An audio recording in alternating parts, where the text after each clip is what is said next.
As I understand, you have fewer questions, and I will also address fewer questions today. We will start from the announcement. On the 27th of January in Moscow, we'll host the traditional working lunch of Russian Foreign Minister Sergei Lavrov with ambassadors of CIS member states accredited in Russia. The meeting is also expected to be attended by CIS Secretary General Sergei Lebedev and heads of executive bodies of other Eurasian integration associations. The ministry is expected to summarize the results of multifaceted cooperation within the CIS in 2025, discuss with partners the priority areas of cooperation for the current year, and inform them about Russia's approaches to key issues on the international and regional agenda. Now we will address the international agenda, the topic that is of much interest recently and in the last years, and we had many questions from mass media and from citizens who asked us to give recommendations, which is the situation in Iran. We note with satisfaction the continued normalization of the situation in Iran, following the externally inspired unrest and acts of civil disobedience, financed, of course, that were recorded in the first days of the new year, and also inspired and financed from outside. The efforts of the authorities to ensure law and order, and very importantly, the marches of thousands of Iranian citizens in support of the constitutional order, sovereignty, and independence of the country, have thwarted destructive plans to destabilize the country. This fact had to be acknowledged, albeit with regret, by those hostile foreign forces that attempted to implement a color revolution scenario in the republic which they favor so much. The bloodshed on the streets of Iran is on their hands and conscience. We once again express our solidarity with the Iranian people, offer our sincere condolences to the families and friends of those who died, and wish a speedy recovery to those who were injured. We are in constant close contact with our Iranian partners who are sharing their assessments of the developing situation with us. We consistently advocate for de-escalation of tensions around Iran and in the region as a whole. We urge the parties involved to refrain from rash and reckless steps that would delay the prospect of a sustainable settlement of the situation in the interests of international and regional peace and security. We firmly believe that rejecting confrontational approaches and demonstrating a willingness to engage in mutual respect and equal dialogue would make it possible to reach a solution acceptable to all interested parties. We are ready to facilitate this in every way possible. Russian diplomatic missions in Iran are operating as usual, although the performance of certain consular functions is hampered by the lack of a stable internet connection.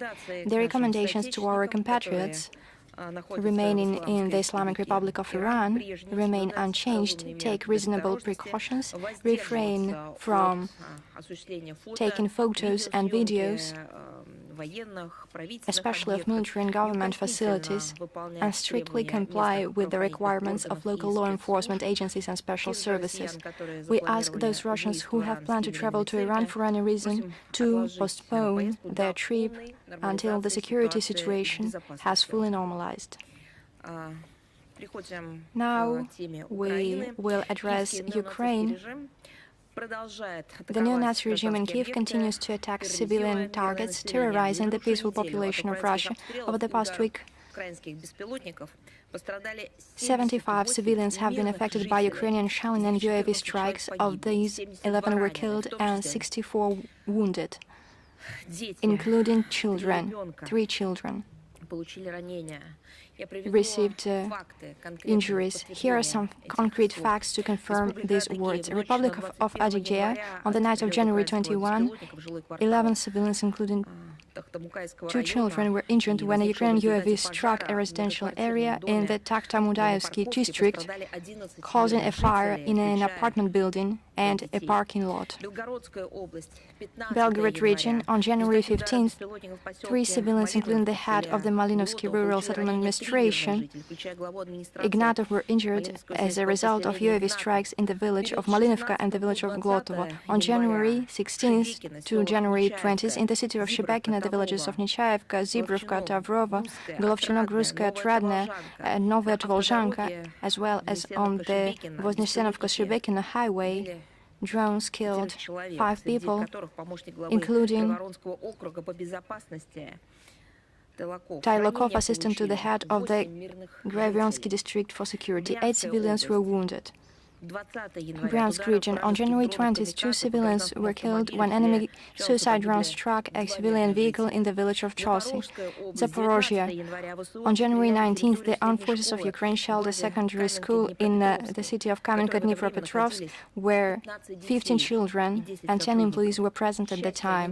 Fortunately, they were not injured. On January 20th, a man was wounded in an attack by an unmanned aerial vehicle in Vasilyevka, Krasnodar territory. On January 18th, a civilian was injured as a result of a Ukrainian armed forces strike on civilian targets in Tuapse, and on January 18th, 3 children aged 4 and an adult were injured when debris from a drowned Ukrainian drone fell on a residential building in Beslan. При падении обломков сбитого украинского дрона на жилой дом в Беслане пострадало 3 детей. 3 children were injured in this attack in Beslan.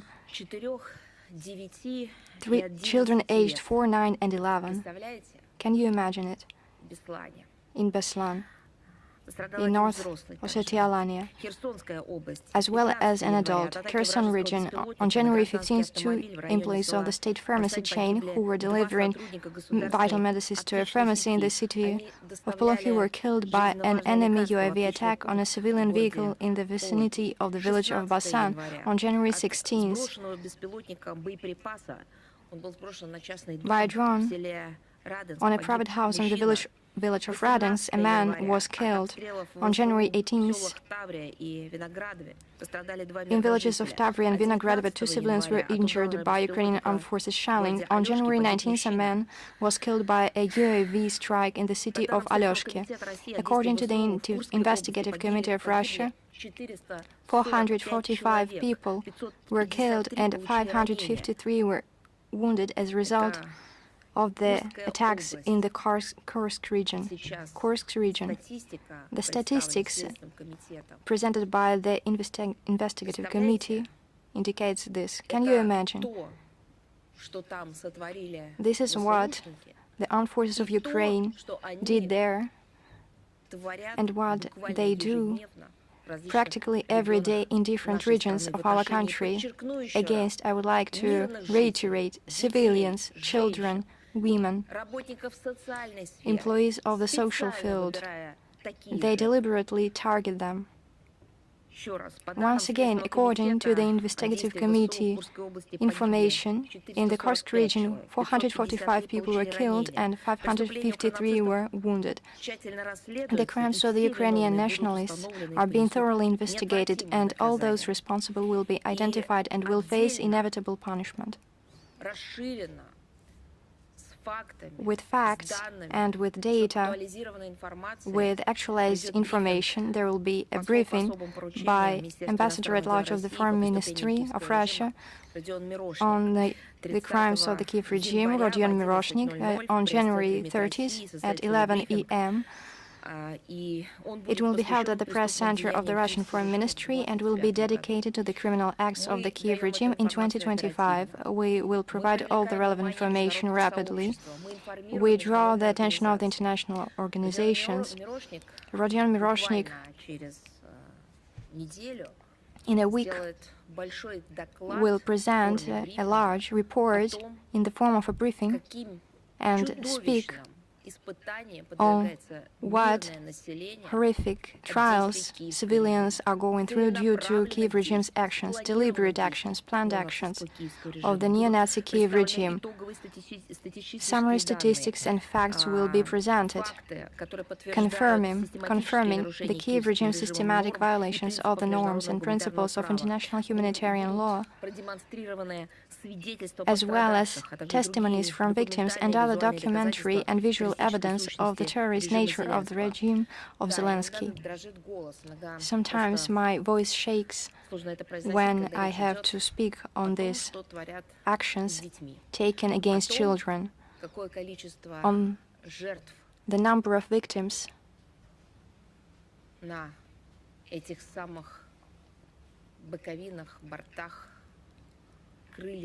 we can see victims caused by the drones launched by Ukrainian armed forces.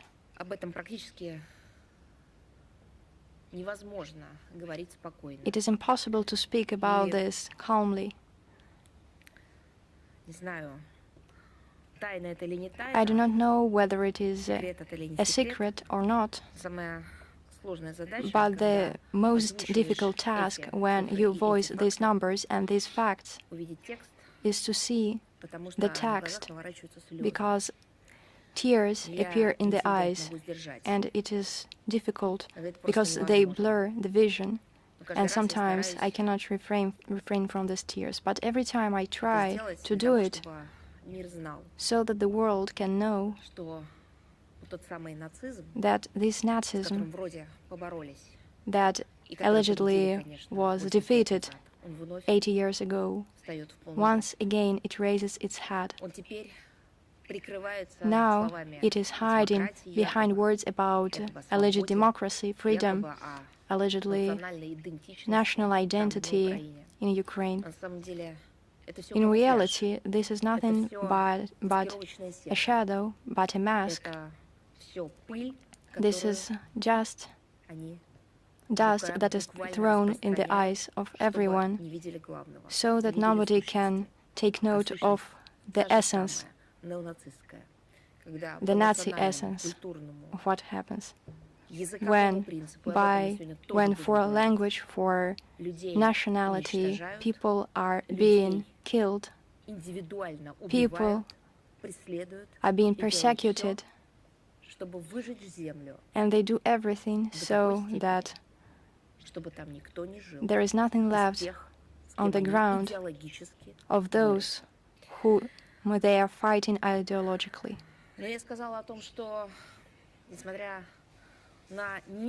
In spite of the intolerable pain that the population, the people are suffering, that lose their relatives, bury their children, we still advance, and our law enforcement agencies,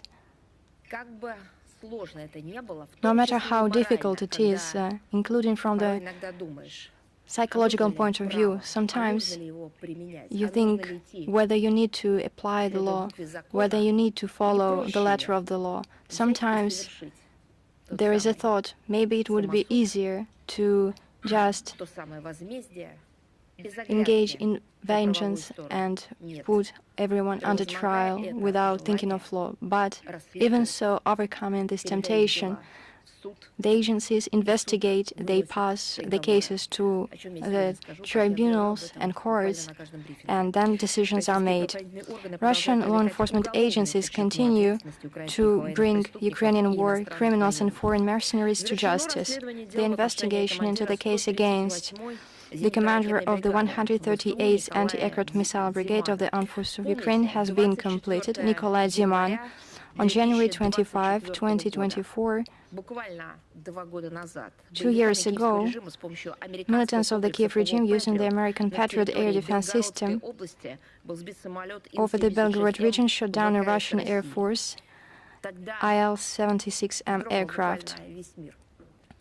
All the world was shocked. The number of Kiev regime crimes is countless, but this crime was very shocking for everyone, including in Ukraine. All those on board of the plane 6 crew members, 65 Ukrainian prisoners of war who were being transported to the exchange point, and 3 officers accompanying them were killed. Nikolai Diman has been placed on an international wanted list.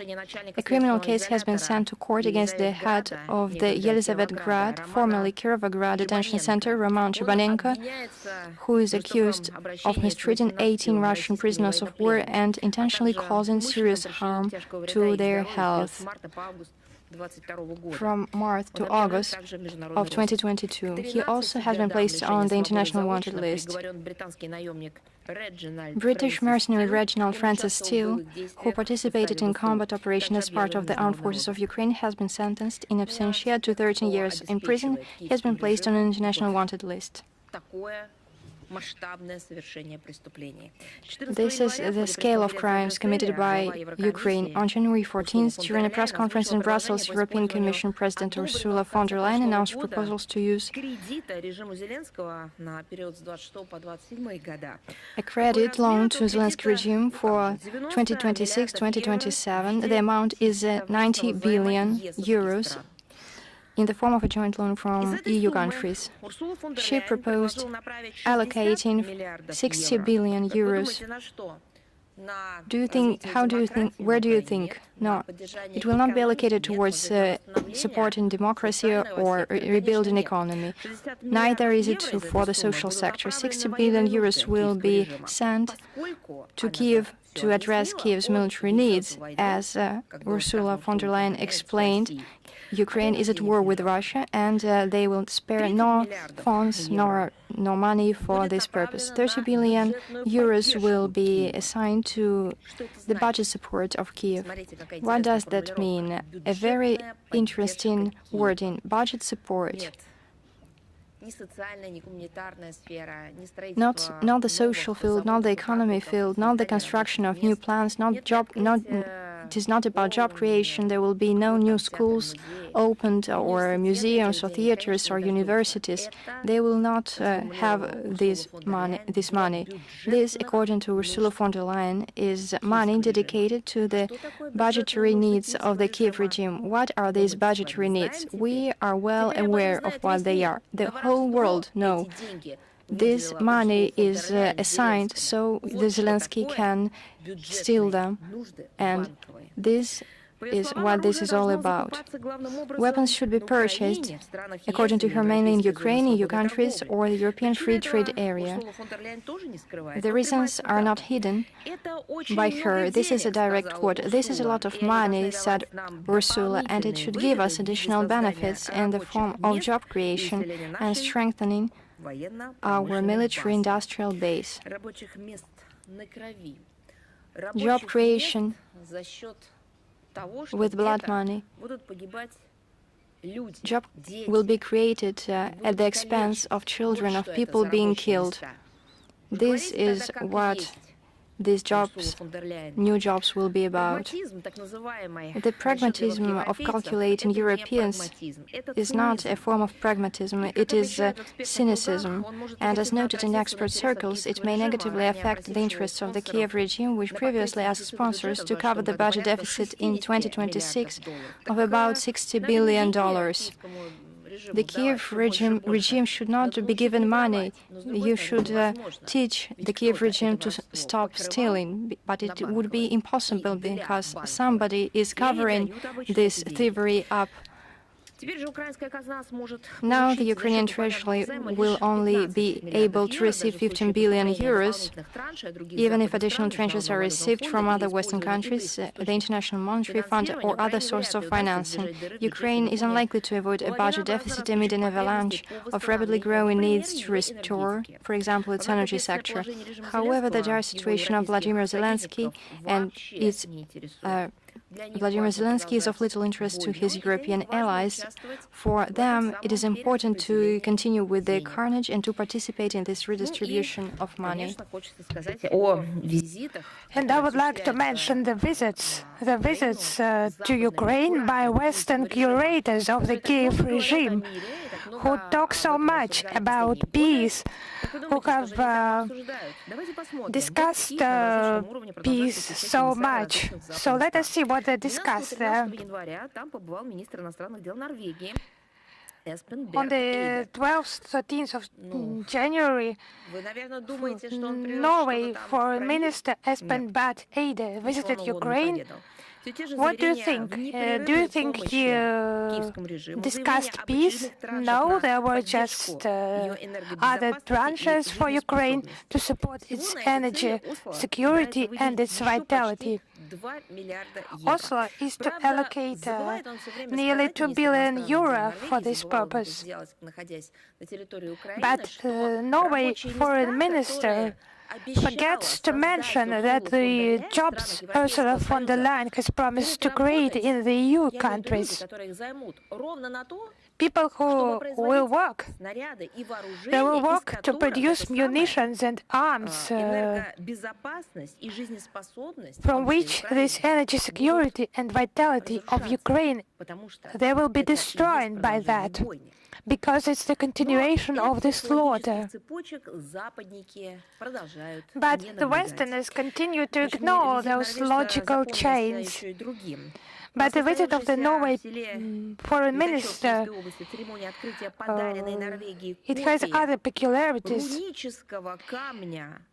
It was the inauguration of a replica of the Elstad runestone found on the territory of Norway, dedicated to a Viking who allegedly died in these places around the year 1000. Those were bold statements on historical topic.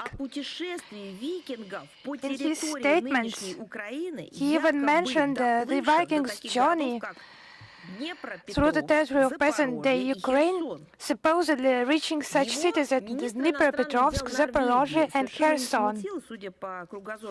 Norway's foreign minister, he did not hesitate, he was not bothered by the fact that those cities were founded a little bit later. They were founded by the Russian Empire. And for some reason, Norwegian foreign minister, he did not mention that. He also did not mention that those cities were founded in the 18th century. Those pseudo-historical tales told by those Western Europeans is just vanity, neo-Nazi vanity of Bankova, in order to control them further. Just one question remains. This illiteracy of Espen Barth Eide is also the heritage of his ancestors, the Vikings, or what is that? The heritage of his ancestors who plundered, who killed people all over Europe? Or is it something self-acquired? An attempt to embolden Ukrainians, whom Europeans continue to convince of the need to further waste the human potential in the name of this illusory goal of allegedly inflicting strategic defeat on Russia. So let us discuss that in detail a little bit and maybe ask the Norwegian foreign minister this question. What rubbish was this the foreign minister talking about in Ukraine, about Vikings and about those cities founded in Ukraine? Now on the 18th of January, Syrsky, the commander-in-chief of the armed forces of Ukraine, stated that soldiers who have returned from AWOL leave, they are tasked to the hottest sections of the front, from where they have nearly no chance to survive, to maintain their health. And it's not just strategic defense operation, but also offensive actions. he once again confirmed the true relation of the Zelensky regime to the Ukrainian population as to something expendable. But all those crimes of the Kiev regime against the Ukrainian people, experts, officials mentioned that politicians and all those specialists who are engaged in those issues, they have that neo-Nazi context. It's not just the Third Reich reincarnated by the Ukrainian armed forces, that not only the Ukrainian armed forces, but it's the ideology that is supported within the Ukrainian state at all the levels and stimulated. There is one more example. Yes, we regularly mention that the Kiev regime continues to promote anti-Russian ideology and countering the use of Russian language. That's what is allowing Bankova just to make its own citizens hate Russian language, Russians, and so on. In January, more Nazi remarks against Russian-speaking citizens were made by the so-called children's writer and activist Larisa Nitsoy. According to her, it's a quotation. Russian-speaking Ukrainians should be punished, persecuted, harassed, and not even allowed to open their mouths. That's what the children's writer, allegedly children's writer, said. As she said, let them be afraid to open their Moscow trashy mouths here in Ukraine, because it's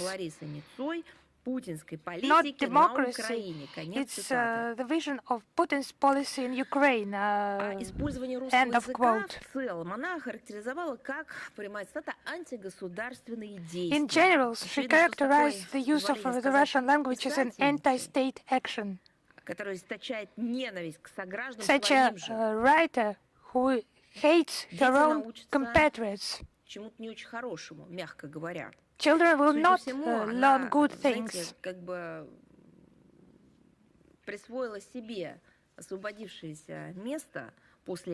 She just took the place that was freed by Irina Farion. The most disgusting things about those cases with Farion and Nitsoy, it's just not their statements, people who are inadequate, who are mistaking. There are such people everywhere. Maybe people just not understanding what they're talking about.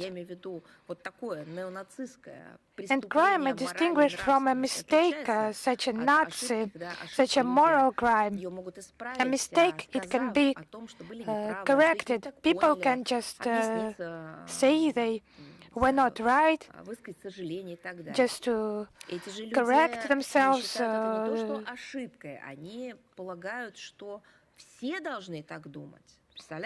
To regret, but it's not just not a mistake. They think that everyone should think that way. This Nazi rubbish, it's just widely broadcast there in Ukraine.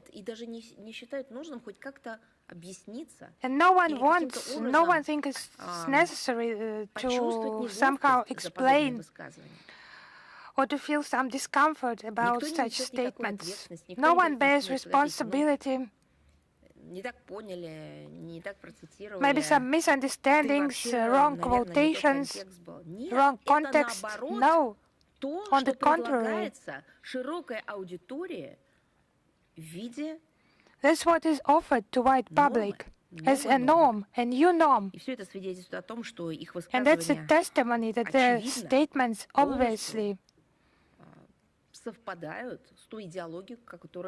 totally coincide with this ideology promoted by the Bankova authorities. No one has corrected them, no one has brought them to responsibility, no one just apologized, no one qualified those statements as unworthy, illegal. No, on the contrary, those people are applauded. And this bacchanalia surrounding the Russian language, Russian-speaking population, Russian-speaking culture in general, our common culture, this bacchanalia continues. It also covers monuments, as you know. Those beastly actions, they continue in Ukraine, erasing, distorting history. A monument to Soviet liberator soldiers has been dismantled in Vishnevo in the Kiev region. A memorial plaque has been removed in Odessa. A memorial plaque to the writer Evgeny Petrov, co-author of the novels The 12 Chairs and The Little Golden Calf. The works known all over the Soviet Union. You remember about the adventures of Ostap Bender. There is no memorial plaque now. Why? Because his surname is Petrov or his name is Evgeny? We will add a link to the facts of his life in the text version of today's briefing. We will do that.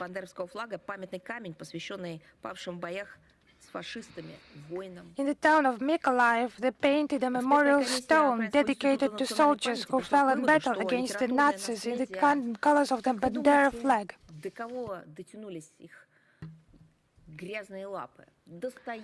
Just the literature heritage, their dirty hands, they reached, just think about it, Dostoevsky and Tolstoy, because their work contained elements glorifying Russia's imperial policy. It's a quote. It's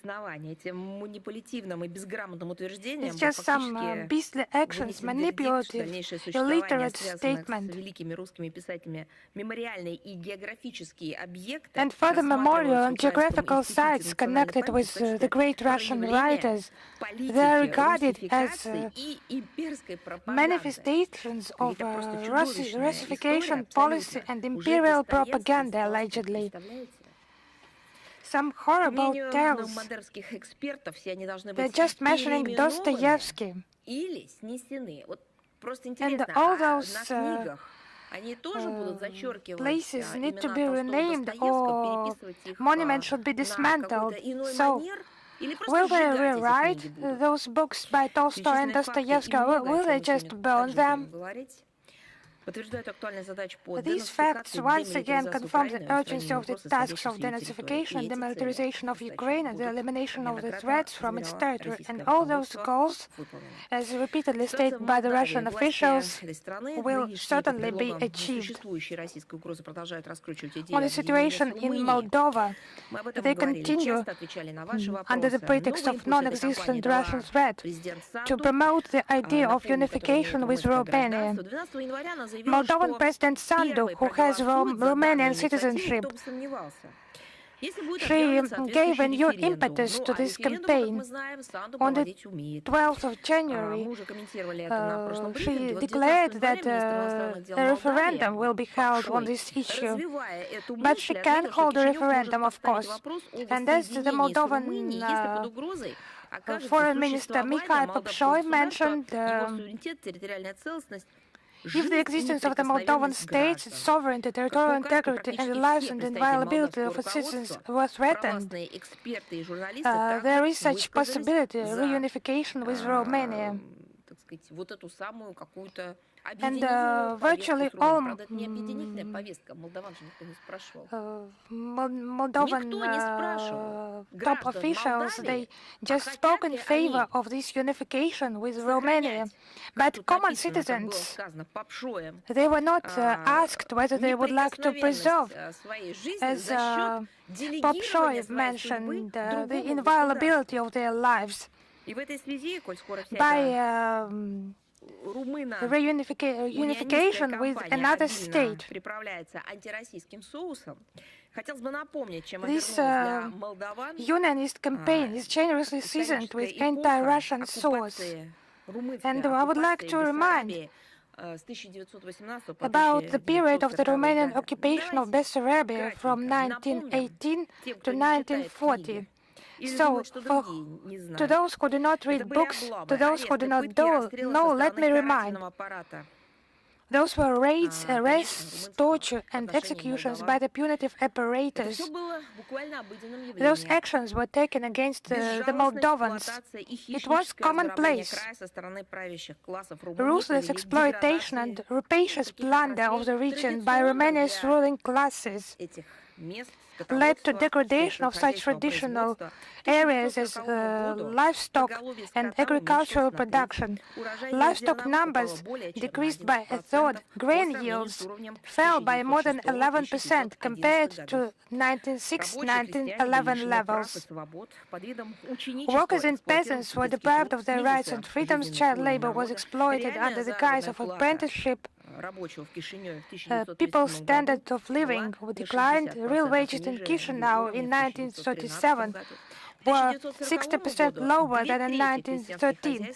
By 1940, two-thirds of peasant farms were ruined or were on the brink of ruin, on the brink of bankruptcy. It was just sovereignty, territorial integrity, and inviolability ensured by Romania for the Moldovans. Outbreaks of disease, including tuberculosis, were recorded. Bessarabia had the highest mortality rate in Europe.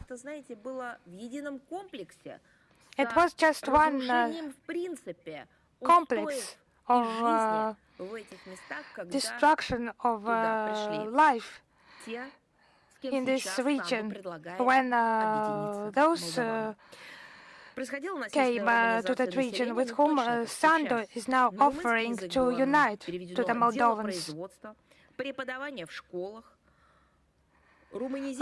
Office work and schooling were switched to the Romanian language. The church was Romanianized.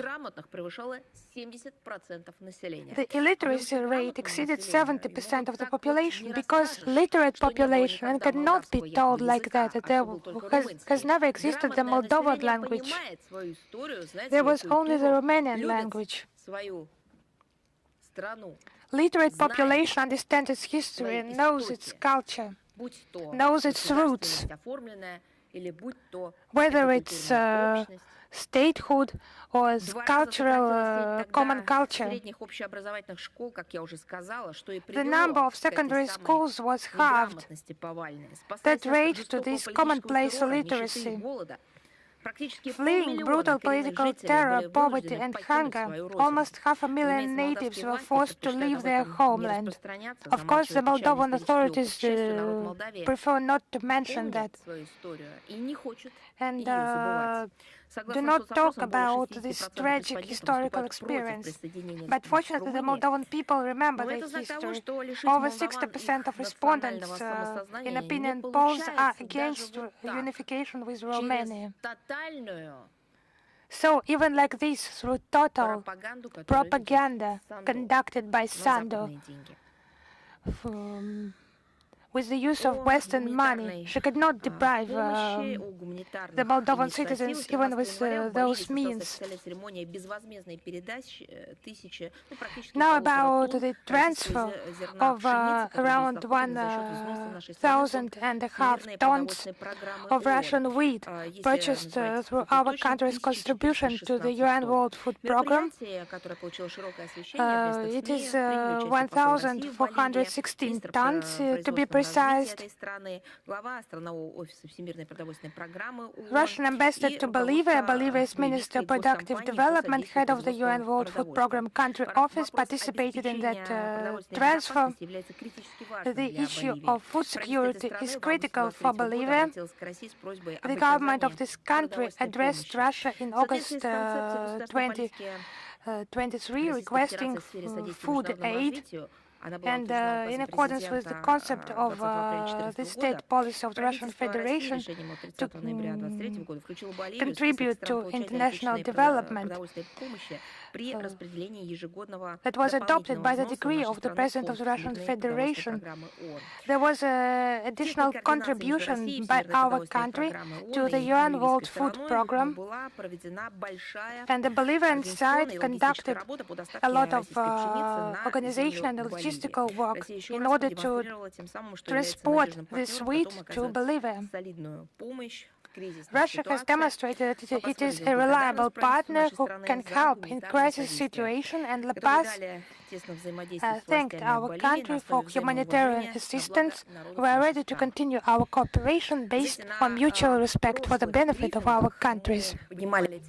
Previously, during our briefings, I gave you answers to various questions related to new crimes, something that has to do with the use of information technologies. I mean, cyber crimes, cyber fraud. Unfortunately, it is gaining momentum, and as an example, I gave you that in Southeastern Asia, and I promised to give you more details on that topic. We have started the information from the Minister of Interior, and in fact, I should say that it is surprising and it is bewildering. Over the last years, we saw that there are more and more fraud cases engaging foreigners and Russians as well. Similar cases were registered in Myanmar, Cambodia and Thailand, using the instability of political situation in Thailand and China. Clandestine call center and online casino are established, as well as other forms of new criminal activity. Such illegal activity, including financial fraud and trafficking in humans, becomes a serious challenge to countries where this fraud is operated, as well to its neighbors, but it is also a challenge for the region as a whole.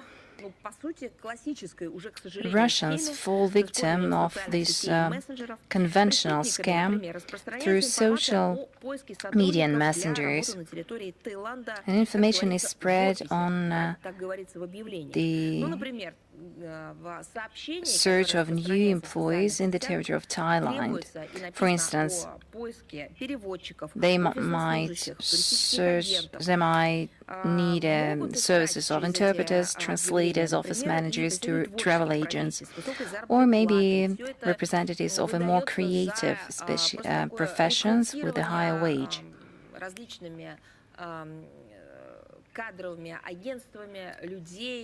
They present it as high-profile job, someone who can offer linguistic services. Further on, these individuals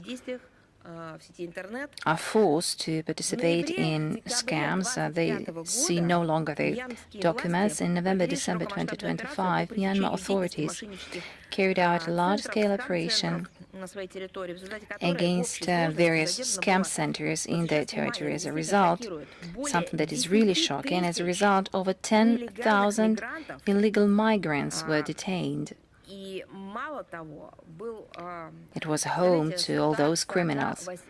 Imagine 140 various houses or sites dismantled by a law enforcement agency. Similar crimes are widespread in Cambodia currently. Authorities of those states prioritize their fight against these type of crimes. Intense efforts are undertaken to prevent such crimes. Raids have been conducted on 118 sites. Approximately 5,000 individuals were detained and more than 4,000 were deported. According to the nationwide raids organized by Thai forces in October-November 2025, over 90 organizations were revealed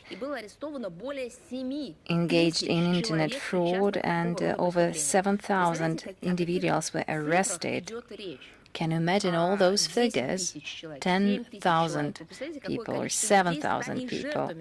Imagine how many people fell victim of those scammers. It is worth mentioning that against such backdrop, the number of Russian citizens participating in those scams remains rather negligible. Russian missions, diplomatic missions, and consular missions take appropriate measures to liberate their compatriots, those who fell victims.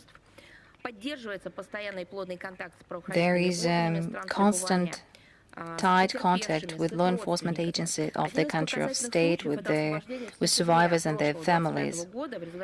Last September, Russia's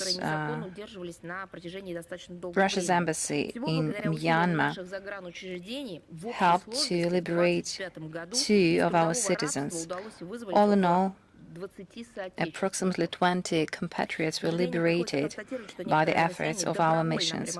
Unfortunately, we have to say that some of our citizens prefer to join those criminal groups voluntarily. In this regard, I would like to call our citizens to be more vigilant. I would ask you to turn on your critical thinking while reading various job announcements, and of course check all the information that you find.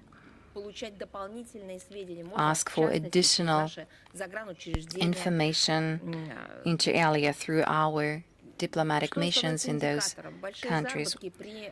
What are the indicators, the suspicious indicators, so-called easy money, quick money, unreasonably high wages? In most countries of the region, foreigners need to have a working visa to work in a country and specific documents from the employer. It refers even to those states where Russian citizens do not need a visa. This is one of the major indicators, one of the red flags for you to see when you are offered a job in Southeastern Asia. If you're offered to work for a network of some organizations or offices, if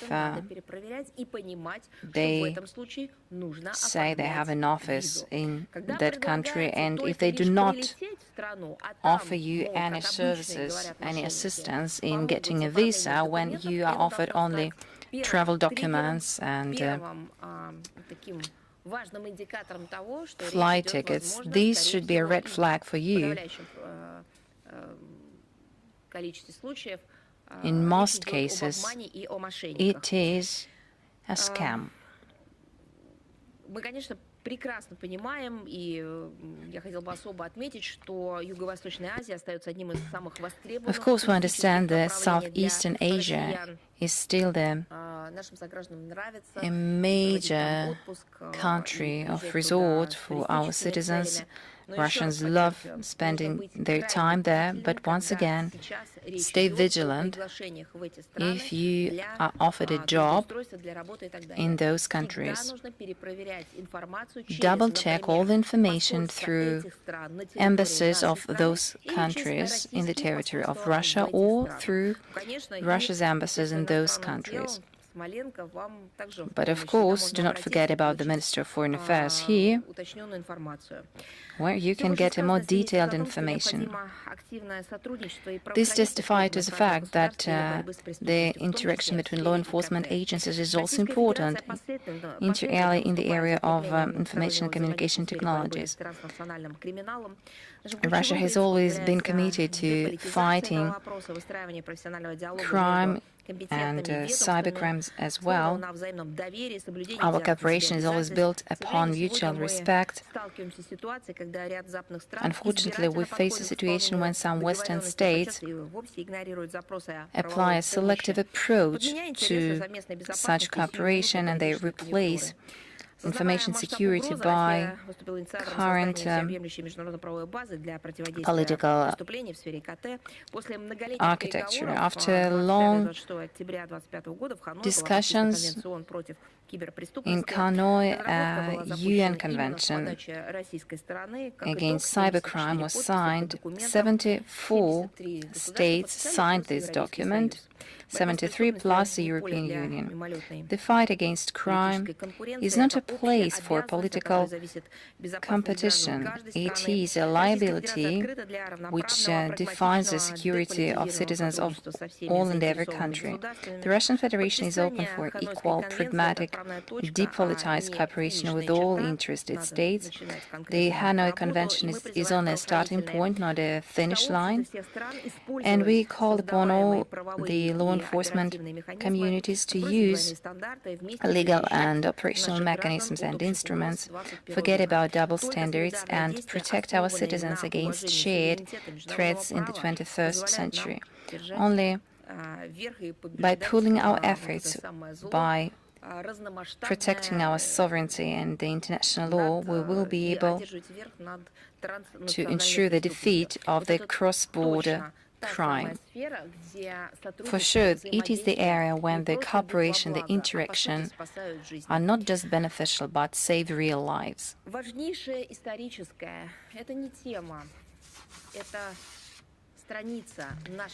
Another important, not just topic, but I would say a page, a chapter in our history, something that we should never abandon, should never forget, something we should always feel for and never forget those tragic days, nights, minutes, so that even the generations to come would remember that.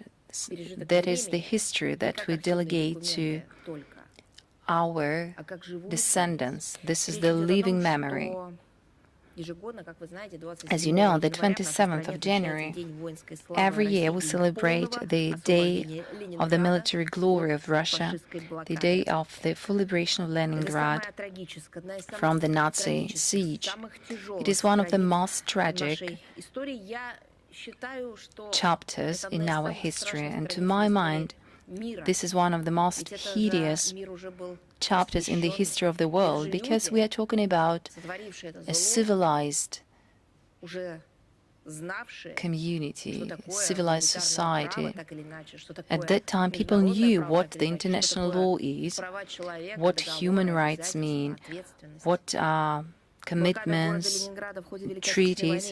The siege of Leningrad during the Great Patriotic War for the Third Reich had a strategic importance. The order of the Hitler commandment was cut and clear: to keep the siege and to ensure the total extermination of its citizens. Barbarian bombardments and regular shellings, that was the practice carried out against civilians, hospitals, and nativity hospitals, kindergartens, schools, museums, and palaces. The siege lasted 872 days, starting from the 8th September 1942 until the 27th of January 1944, almost 900 days.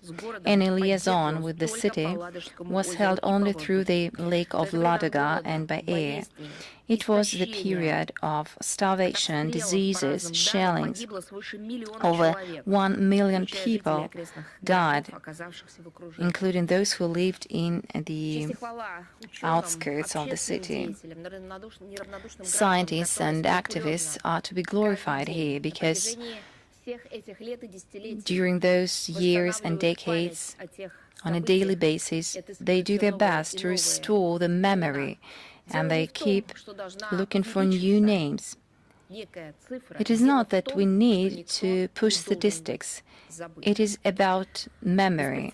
No one is to be forgotten. As I said, it is an unprecedented tragedy. Soviet troops on many occasions tried to break the encirclement. On the 12th of January 1943, the troops of Leningrad and Volkhov France started a strategic offensive called Spark. On the 18th January 1943, the troops of the Red Army carried out a heroic deed. They broke the siege. Imagine a corridor of 8 to 10 kilometers. This narrow corridor allowed for the liaison to be restored, the liaison between Leningrad and the big land. It was a true tactic success. It ensured the delivery of foods, fuel. It allowed for the evacuation of injured and killed and children. And the final defeat of the Nazi troops on the Neva River took place during the Leningrad-Novgorod operation, carried out between the 14th of January and the 1st of March 1944, organized by France of Leningrad, Volkhov, and the Second Baltic Front. On the 27th of January 1944, the siege was totally lifted. The heroic defense of the city became the symbol of courage of the Soviet people. By multiple privations, heroic deeds, and sacrifice, the warriors and the citizens of Leningrad not simply defended their city, industrial sites, houses. They defended the city as a part of the country. They defended the city as a part of the history. It was the symbol of the human integrity. At the time when many others, being in warm rooms, they lost their human faces. At that time, those who had no heating, those who had no liaison, those who had no idea of when their sufferings will be ended, those were those who gave their lives, their health, to prove that a human being can remain human even under the most unbearable circumstances. Perhaps this is the biggest exploit. This is a manifestation of heroic deeds for all of us. So they defended their city, and on the 22nd of December 1942, a medal was established for the defense of Leningrad. Approximately 1.5 million people were awarded this medal. On the 26th of January 1945, the city was awarded the Order of Lenin, and on the 1st of May 1945, the city has become a city hero. The Operation Spark made it possible to weaken the northwestern front of the enemy, and it became important for further liberation of Baltic states and the exit of Finland from the war. In 2022, on the request of Prosecutor General of Russia, St. Petersburg Tribunal recognized the actions by occupying authorities and German troops and their allies as a crime of war, crime against humanity, and genocide of national and ethnic groups. On many occasions, we touched upon this matter. We have raised this issue many times, but let me reiterate. Germany continues to apply not only double standards when it comes to paying individual compensation to survivors of the siege of Leningrad, which claimed the lives of over 1 million Leningrad residents of various nationalities, and I would like to emphasize various. People did not divide themselves based on this principle. Instead of honoring their memory and assisting them however they can, simply because they made this heroic deed and saved the whole of humanity, instead of that, those survivors are once again reminded that by nationality they will be tried. This is a horrifying situation. Under far-fetched pretexts, Germany pays compensation only to one single nationality, only to Jewish survivors, as if they wanted once again to revive this horrifying logic of segregation, and they refuse to extend those payments to other defenders and residents of the city who survived the blockade. I believe that this is an absolute shame for modern Germany, not only for its official authorities. I believe that this is a shame for all Germans who believe it possible to live with such an ideology. Those Germans who lower their eyes and tap their ears, believing that their personal comfortable life, calm and paced life is more important than another atrocity committed by their German authorities. The Russian Foreign Ministry has repeatedly drawn public attention to this fact. I simply want to speak about the work carried out by our ministry. Appeals have been sent to the leadership of Jewish NGOs, calling on them to publicly condemn Germany's position. Assistance has been provided in preparing and distributing an open appeal to the German government on behalf of the blockade survivors, demanding that compensation be paid to all those who survived the blockade without distinction based on nationality, because this is not a matter of money. Survivors of the blockade receive full support from our state. This is not only about the principle of things. This is about a return to this horrifying logic of segregation, this criminal logic that led the world to the Second World War and became its literal driving force. On February 28, 2024, the Russian side sent a note to the German Foreign Ministry in which it officially raised the issue of recognizing the blockade of Leningrad and other crimes of the Nazi regime as genocide of the people of the USSR, people during the Great Patriotic War, and also confirmed its position on the need to extend German individual payments to all blockade survivors currently alive. In a reply dated April 26, 2024, the German Foreign Ministry stated that Berlin's legal assessment of the blockade of Leningrad by German occupation forces and their allies in 1941-1944 as a war crime only and remains unchanged. Citing the USSR's refusal to receive reparations in 1953, demands for the payment of appropriate compensation to all survivors of the blockade, regardless of nationality, were also rejected. You know, Germany's rejection to extend payments to all blockade survivors without discrimination on the basis of nationality is shocking in light of the social benefits Germany has been paying for many decades to social benefits, as they call them, to former members of the Third Reich armed forces who served in SS units and other recognized criminal paramilitary structures, as well as to foreign collaborators of the Hitler regime who were directly involved in the blockade of Leningrad. Russian President Vladimir Putin, in his speech dedicated to the 80th anniversary of Victory Day, noted clearly that it is absolutely clear that the blockade of Leningrad ranks among such monstrous crimes against humanity as the Holocaust, death camps, and punitive actions by nationalist accomplices against civilians. In April 2025, the federal law on perpetuating the memory of the victims of the genocide of the Soviet people during the Great Patriotic War of 1941-1945 was adopted, and a new commemorative date, April 19th, was established as the Day of Remembrance for the victims of the genocide of the Soviet people committed by the Nazis and their accomplices during the war.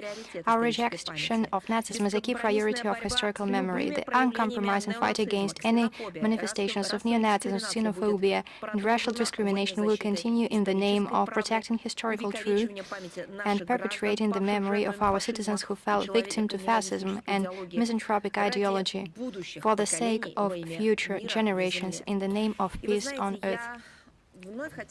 And I would like to once again draw your attention. We spoke about it during our briefings, in our accounts, and at our conference in the Economic Forum in St. Petersburg. There are only a few days left till the 27th January left. There will be many stories on TV, on radio. Many will speak about the blockade of Leningrad. Find on the internet. It exists in an online format or in a text version. You can imprint it, for example, or read from your screens. The book by Irina Bulina, who, when she was a little girl, she survived the first year of the blockade. She did not only survive together with her family, she did not only preserve the memory about those horrifying events, she dedicated her whole life to perpetuating this memory and wrote a book dedicated to those horrifying days.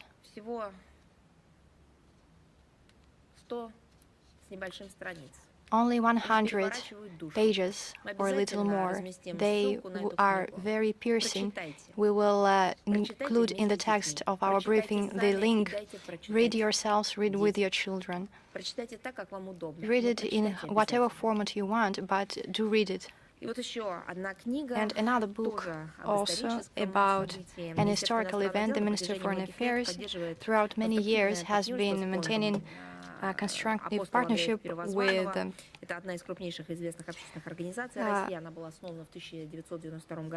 organization that was founded in 1992, the Apostle Andrew I Cult Foundation, one of Russia's largest and most prominent public organizations. This cooperation is long-term and systematic in nature, and I would like to tell you about a unique project. As you know, after the 1917 revolution, Orthodox icons disappeared from the gate towers of the Moscow Kremlin. In our time, they were found and returned to their historical place. All these events are described in the book published by the foundation entitled Gateway Images of the Moscow Kremlin Towers. It is dedicated to the history of the unique gateway images of the Spasskaya, Nikolskaya, Troitskaya, Borovitskaya, and Kutavya towers of the Moscow Kremlin. The publication reveals the centuries-old tradition of creating and placing gate images. It is known as a symbol, as a unique piece of architecture, as the center of Russia, that is the Moscow Kremlin.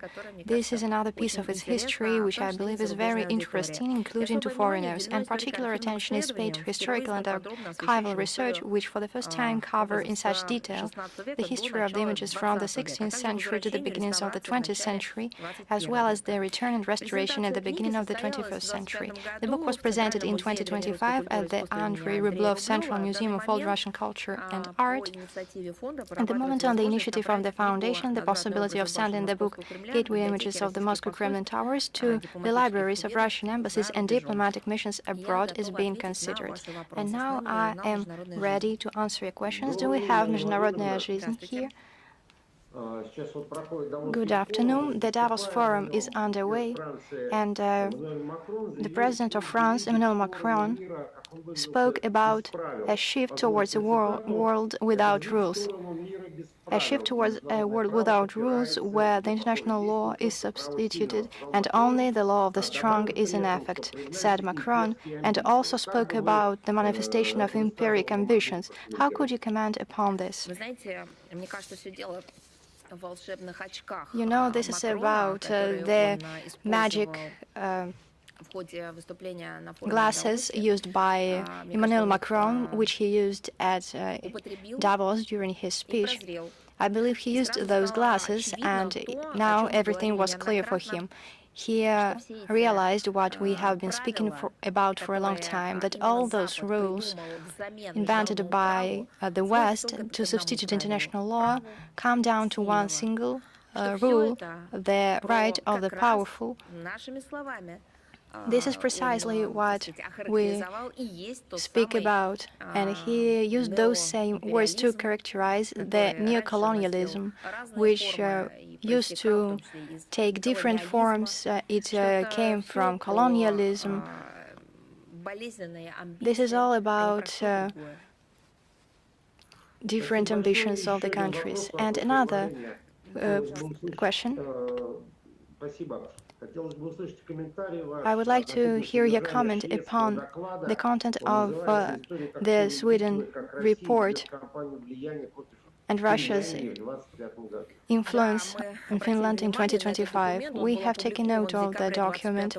It was published in December 2025 by a well-known Russophobe Oksanen, who specializes in this anti-Russian propaganda. Of course, this is an horrific work. It is an example of historic revision and substitution of true analysis. Instead of scientific research and analysis, they use, as they like to say, these propaganda narratives. This is not even a manual or reference book. This should be something easy to read and short, soon forgotten. But here they have a very well thought out work full of those rhetoric figures that they like to use for propaganda. And it is not harmless for local communities and states, because there is a historic substitution of the truth. It is not a simple revision, but a rewriting of history. They justify the cooperation of Helsinki with Nazi Germany. Is that something good for the people of Finland? Of course it is not. They deny that Finland participated in the blockade of Leningrad. They whitewash the crimes in the USSR in Karelia by them.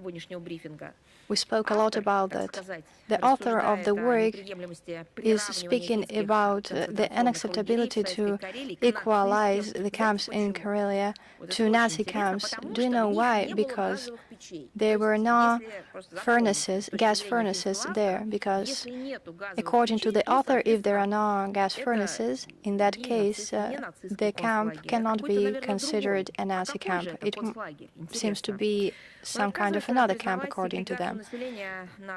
They deny aggregation of people and the high rates of mortality. They also deny this fact. They deny hunger, disease, forceful deportation as evidence of the large-scale campaign of influence against Finland. By the way, he is an author of Finland's involvement in the actions of Nazi Germany, the atrocities committed during the occupation of Karelia and the region of Leningrad. This is something irrefutable. This is evidence that we have in facts, and the facts cannot be denied. He also presents the idea of the so-called Russian threat. How can they be justified? There is nothing. He has no data that could corroborate it. The facts that have been known for decades about the atrocities committed by Finland leadership of the time still remain, but he remains blind to them and does not include or reference them in his work. I would like to once again state that Russia will not permit to falsify history, irresponsibly demonize our country, regardless of the historic period in question, and first and foremost, when it comes to the Great Patriotic War every time such an attack is produced, we will respond. Thank you. And do we have RIA Novosti? Good afternoon, RIA Novosti. Christina Lana Rodriguez. We have two questions. First question. The mayor of the second biggest city of Armenia, Gyumri, Gukasyan, who is in custody, recently sent a petition to Lavrov. Do you have any kind of comment on the issue? Indeed, I do have. At the press conference that I believe you started with your question 2 days ago, on January 20th, Foreign Minister Lavrov provided a detailed comment. He said that the detention of the mayor of Gyumri, caused, among other things, by his statements regarding the accession of Armenia to the United States, Russia, and Belarus, are cause for confusion and puzzlement. It was a very high-profile case in Russian communities, especially among those people who worry for relations between Russia and Armenia, and these concerns are justified because some have familiar ties to Armenia, some have enterprises, some have invested funds. The so-called political accusations recently have been lifted from Gukasyan. Nevertheless, criminal persecution for statements in favor of strengthening ties with traditional allies are absurd from the start. And I would like to emphasize that Russia has always spoken in favor of Armenia being a sovereign, independent, prosperous state. This is this is a good thing, and how can anyone not see it?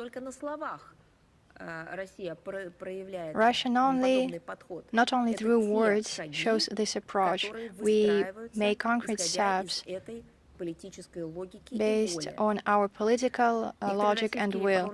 Some Russian parliamentaries are also worried about news of deteriorating health of the illegally accused for political reasons. Accusation which has now been lifted, and legally elected mayor of the city, Gyumri, who still remains in custody.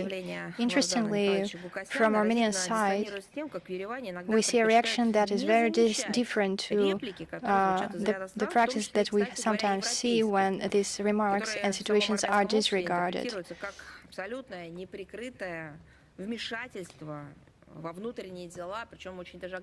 In Armenia, we also have never heard about the use of any legal tools or other illegal actions that call upon joining the EU. Against them, no actions are taken.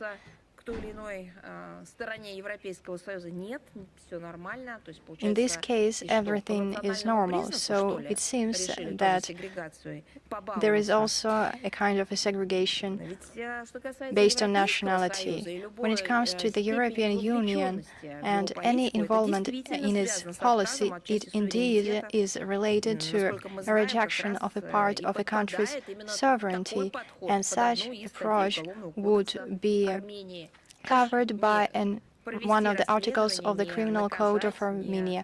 In that case, such cases also should be analyzed and addressed, because there are some people who push for Armenia joining the EU and push for it giving up a part of its sovereignty. Let us look at what is happening inside the European Union and how countries cannot defend neither their individual rights or interests nor collective rights. How can it be called sovereignty when effectively they are being forced into joining the ranks of those marching towards a brink, a catastrophe, and they call this general policy of solidarity of the European Union? people who do not wish to advance towards that direction are being named dissidents and are called people who do not have a policy that aligns with the policy of Brussels, and measures are taken against them. In Hungary, in Poland, we can see such examples. They tried to defend their national interests, and what did they receive in turn? Sanctions, decisions that discriminated against them, literally a punishment for not fulfilling the orders of the collective Brussels. That's it. That's the refusal of sovereignty, when a country is made to act against its national interests, just not made just made to give priority to collective interests and refusing to protect its own interests if this Brussels collective unconscious does not allow that. And convincing it that the interests of some specific country are not worth being protected. And my second question, I would like to know whether there is some news about Russian Marines from Marinera oil tanker detained in the US. Yes, I would like to remind you that this question was asked during the press conference, and Sergei Lavrov has answered this question, but 2 days have passed. Not only 2 days, but quite a lot of time since the Russian side received a request, made a request to President Trump about the releasing the crew of Marinera oil tanker detained in North Atlantic. Very disappointed about this prolonged pause in the settlement of a very important and urgent issue for us, and we hope that in the near future it will happen and our citizens will be able to come back to their motherland. Actually, it's even impossible to imagine that there is some authority that is subordinate to the American president that does not comply with his decisions. Actually, consciously does not comply, and for a long time. Thank you very much. Thank you. Is Radio Sputnik Georgia with us? Yes, hello, Madam Zakharova. Sputnik Georgia is here. We have such a question. What is your characteristics of the current situation in relations between Russia and Georgia? On one hand, the economic cooperation is developing very successfully, and everything that is necessary is done, but there are no official contacts between Russia and Georgia. Actually, there have been declarations about readiness to protect their own interests for Georgia, but not the path offered according to the Ukrainian and Moldovan scenario. They do not want to sever ties with Russia because, thanks to this cooperation, this interaction, the Republic demonstrates record rates of GDP growth and growth of incomes. So they just beginning to recognize the illusory nature of joining NATO, these false promises. And they have some realistic assessments about how they are tried to be deceived. We would like Georgia to be sovereign, to be independent, and not an по сути, даже instrument, игрушка в a чужих tool руках. in someone else's hands, В этом контексте a toy мы с in someone пониманием else's воспринимаем hands. линию грузинских властей на ограничение We внешнего understand the Georgian вмешательства во authorities' внутренние дела страны, policy которое of в прежние limiting годы external приобрело interference in совершенно the country's немыслимые internal масштабы и affairs, формы. Мы стремимся выстраивать с Грузией which прагматичные отношения. Мы считаем, что наши has связи reached носят естественный an характер всего unimaginable соседства, scale and с form in низших recent исторических, years. культурных Our уст, relations are духовного pragmatic, единства. its Отмечаем шаги neighborhood Тбилиси по защите as well as традиционных spiritual ценностей, устоев грузинского unity. общества от навязываемых со We стороны note that there are steps to неолиберальных protect the установок, traditional которые values нацелены and на foundations размывание of Georgian society from национальной neoliberal идентичности policies Грузии. which Активно aim to расширяется наше erode сотрудничество и экономики. Вот, Georgian например, national identity. в прошедшем 2025 году Our товарооборот вырос economic на cooperation is 6%, growing. For example, in до 2025, the trade 2,7 turnover increased by миллиарда 6%, долларов. Россия reaching для $2.7 Грузии, billion. причем с огромным Russia, отрывом, главным торговым with партнером и by a фактически wide margin, is безальтернативным рынком сбыта. actually Число a российских single туристов в Грузии market за for прошлый год Georgia. увеличился сразу на 11%. The number of tourists, достиг больше Russian tourists to 1,5 Georgia increased by 11% last year, человек, reaching 1,6 more than миллиона. И в этой 1.5 сфере million Россия для Грузии people, actually тоже, 1.6 в million общем, people, and Russia in this приоритетный sphere for Georgia is a партнер. Что касается priority возобновления tourist partner. политического диалога As с for Тбилиси, resuming то political предпосылки dialogue для with этого, Tbilisi, увы, к сожалению, пока unfortunately, отсутствуют. Почему-то еще во less времена режима so Саакашвили far, actually, even during the Saakashvili regime, it was decided that severing diplomatic relations and refusing to решить некие вопросы. hold Ну, conversations это with был не Russia наш выбор, that это would help была resolve та certain идеология issues. That тех was not времен, our тех choice. людей. Those were И, казалось dialogues бы, back then абсурдность такого of подхода those people. очевидна, и я думаю, что The и сейчас absurdity of очевидно. such an approach Думаю, в Грузии все is больше граждан obvious. и политиков It is понимают, что obvious залог now. благополучия страны не в конфронтации, а в сотрудничестве, In идеологии Georgia, many и politicians and many видят citizens конкретные understand примеры и that конкретные факты, это dialogue is a подтверждающие. key to the prosperity of everyone. And there are facts that confirm this. Наверное, никогда не Thank you забуду. very Я much, не Madam видела Zakharova. этого Actually, I will точно, never но я forget. видела эти I have not кадры, seen it by myself, but I сделанные saw и the footage распространенные в средствах массовой информации. Кто-то с телефона made and снимал, кто-то на published камеру снимал, in как mass media отправился outlets. в путь, в Someone добрый, то filmed есть them from a тот самый telephone рейс, by private cameras, первый how рейс за that многие flight, годы, the first flight for many был years, возобновлен, that именно was было renewed. авиасообщение, и как I mean, air communication, люди and how радовались the people, they were so что glad это сообщение that возобновлено. this air Они радовались communication не has been потому, что у них, renewed. получилось They were glad создать какой-то not only уникальный, because they have succeeded высокоприбыльный in creating some такой финансовый, экономический проект. high Они profit радовались, financial потому что project. They were glad восторжествовал здравый because смысл. common Потому sense, что it was семьи, друзья, obvious. ну, в том числе, Because кстати, представители бизнес-сферы, получили families, возможность friends, they have общаться друг с другом, received the приезжая, прилетая не на possibility перекладных to или communicate будучи зависимыми от мировой логистики.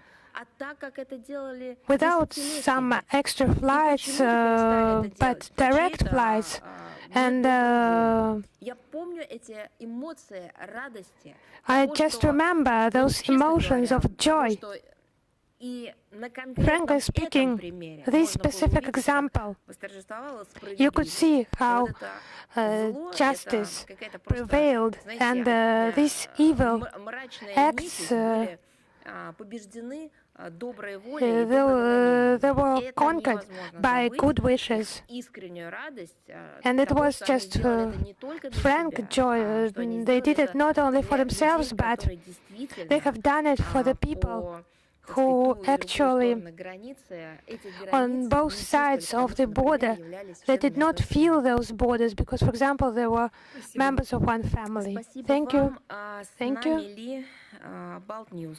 Is Bolt News with us?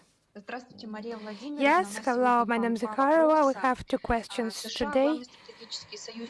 The US is the main strategic ally of Baltic states that is fixed in the foreign policy documents of these countries, but during the second presidential term of Donald Trump, they started to undermine his plans on Ukrainian settlement to contradict his claims regarding Greenland. Will that influence somehow lead to the end of American Baltic partnership? Will that lead to transformation of Baltic political regimes? And what will the changes be? Actually, those regimes, the ruling Baltic regimes, are built in accordance with just one principle. Just one principle remains there, not only just loyalty to the West. It's not just national interest, but it's Russophobia. Those who have passed the test, they have some chance to occupy some high post, for which time it doesn't matter, but the main thing is just to adhere to this principle of hatred to Russia, to Russian people, and so on. It's mainly against these common citizens of these countries, but it's just Russophobia, this blatant hatred. And the majority of initiatives are made at escalation of contradictions with our country. They do that because they are ready, and they support Russophobia, as I have already said, but they retranslate someone else's will under the disguise of their own will. There are no constructive statements made by Baltic governments, no constructive actions. They will just aim at confrontation with us, continue that. There are no prerequisites, and the reasons for that. That's just how the system there exists. Some positive changes can only occur if the ruling elites change. Some pragmatic forces emerge, and understanding the mutual benefit of cooperation with Russia. Second question. During his speech at the ambassadors' meeting, French President Emmanuel Macron called Russia a destabilizing power. How do you assess such statements by the French leader? Yes, actually, you can check that.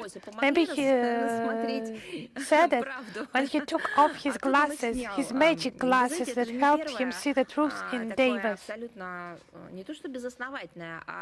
It's actually not the first, just empty and responsible remark regarding our country. No one should make such statements about our country, neither Macron nor anyone else. It's impossible. But before that, he made statements earlier. He called our country existential threat to France and all of Europe, a destabilizing force. He even called our country a predator at the gates, a cannibal. And I have just one question. Where are the gates? Which gates? I do not know. Maybe he heard about some common border between us. I have not heard about that so far, but maybe he knows something. I wanted to say that on many occasions he formulated it as a powerhouse destabilizing international situation around our country. He just invented it. Regarding those accusations in destabilizing the international situation,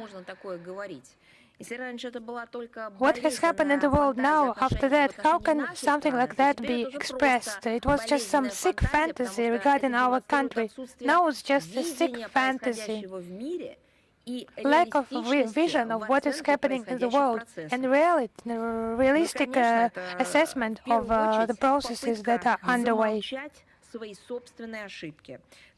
And that's an attempt to keep silent about his own mistakes. The deep fundamental crisis in European security and many global processes, it's ignoring our country's fundamental interests for decades, contrary to their promises expansion of NATO, supporting the coup in Kiev and supporting it not on one occasion. Turning Ukraine into anti-Russian stronghold and inventing this global order based on some rules. It's just the right of the law of the strong, and it's destabilizing force, a predator, a cannibal.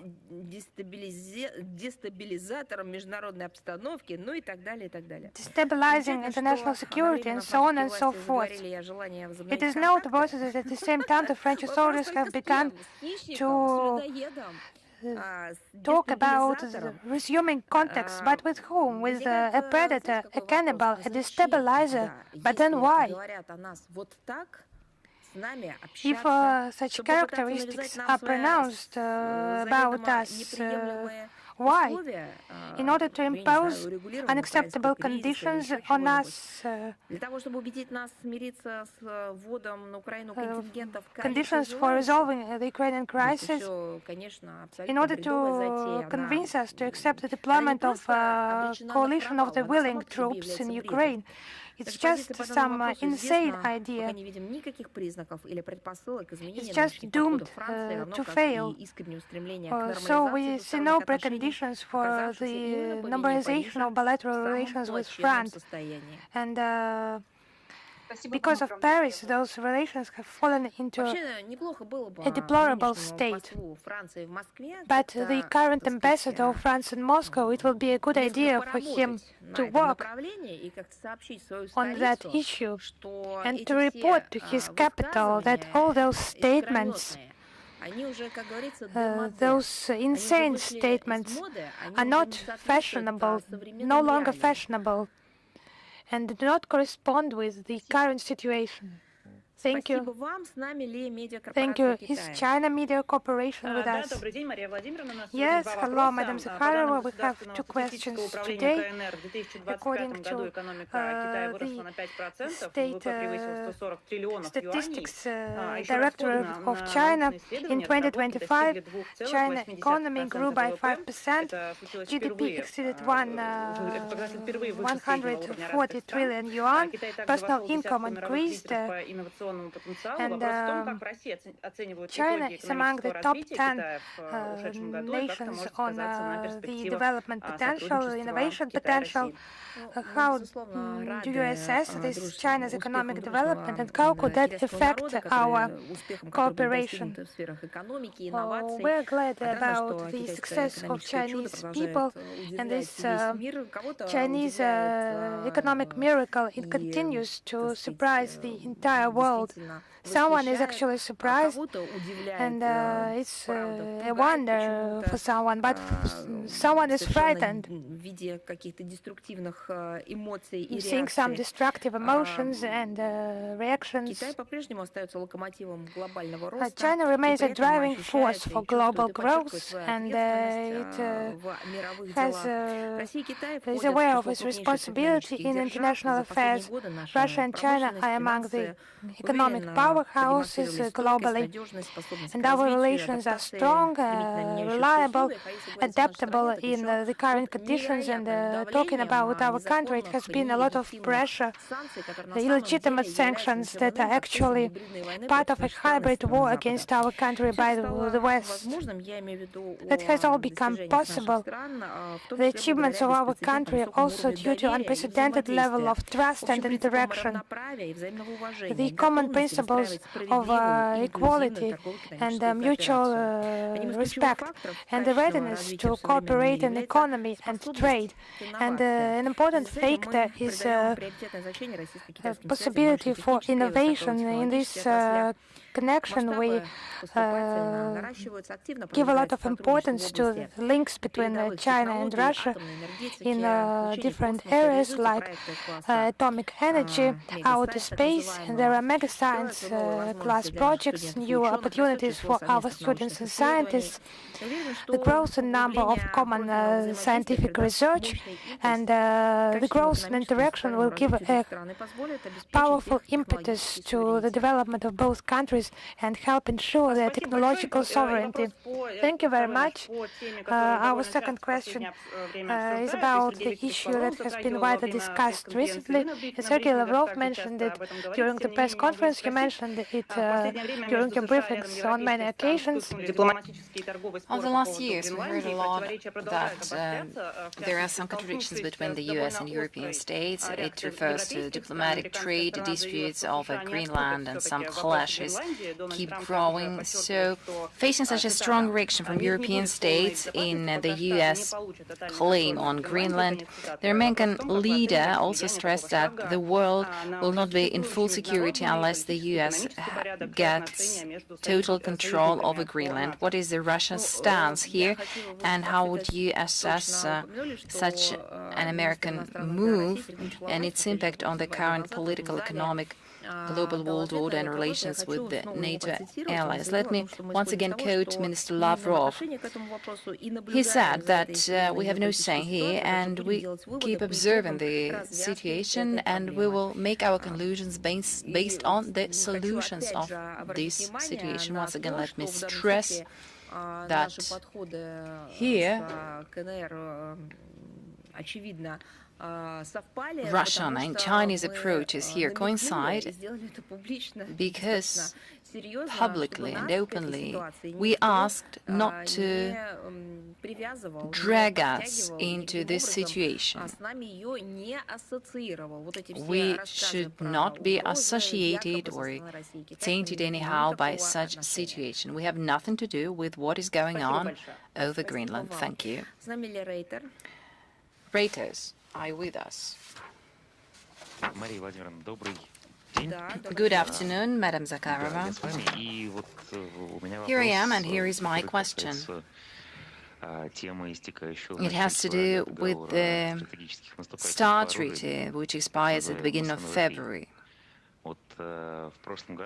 Last year, President Putin offered the US to extend the restrictions for another year, but Washington did not answer yet. At the annual press conference, the foreign minister of Russia pointed out that there are no specific contacts on this matter between Russia and the US.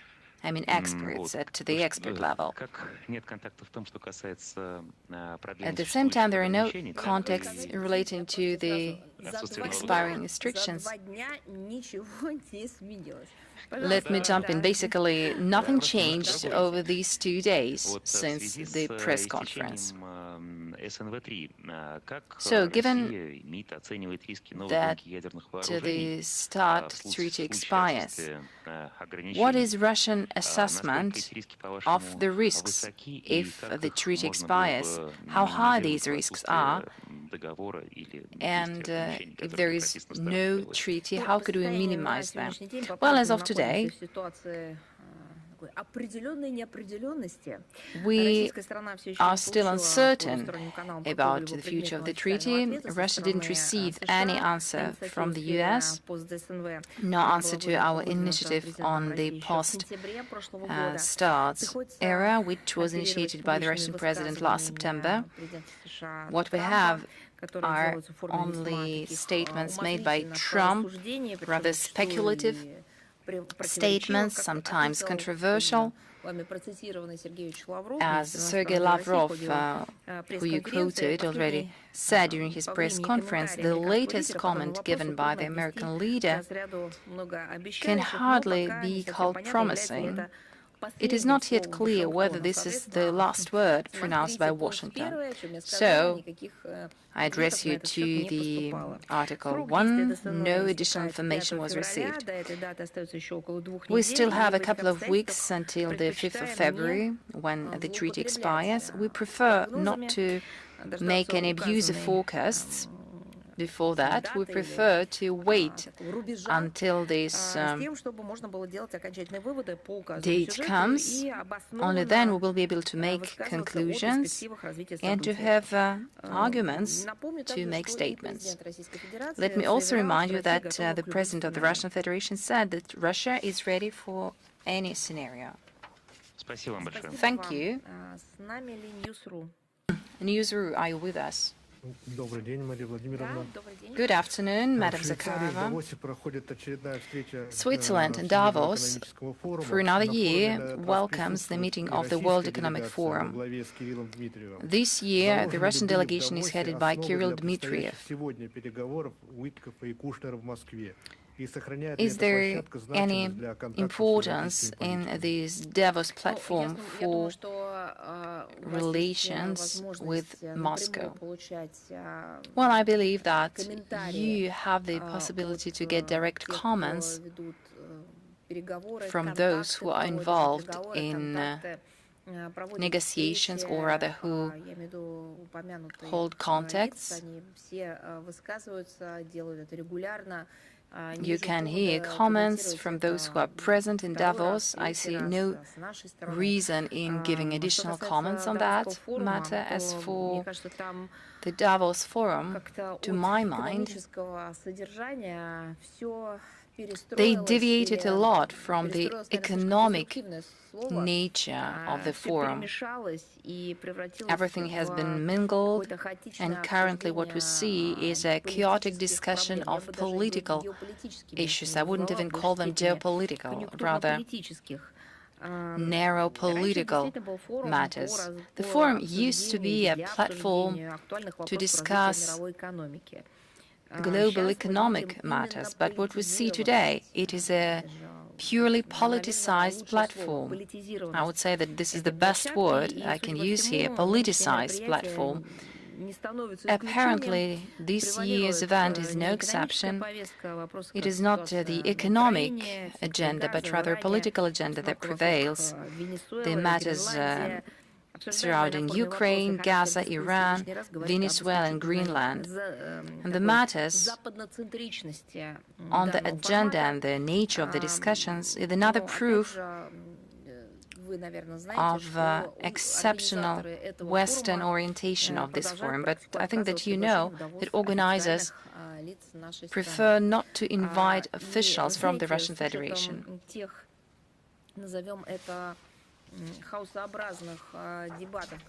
Given the chaotic nature of the debates that we observe today from Davos, I'm looking forward to the Munich conference on security issues.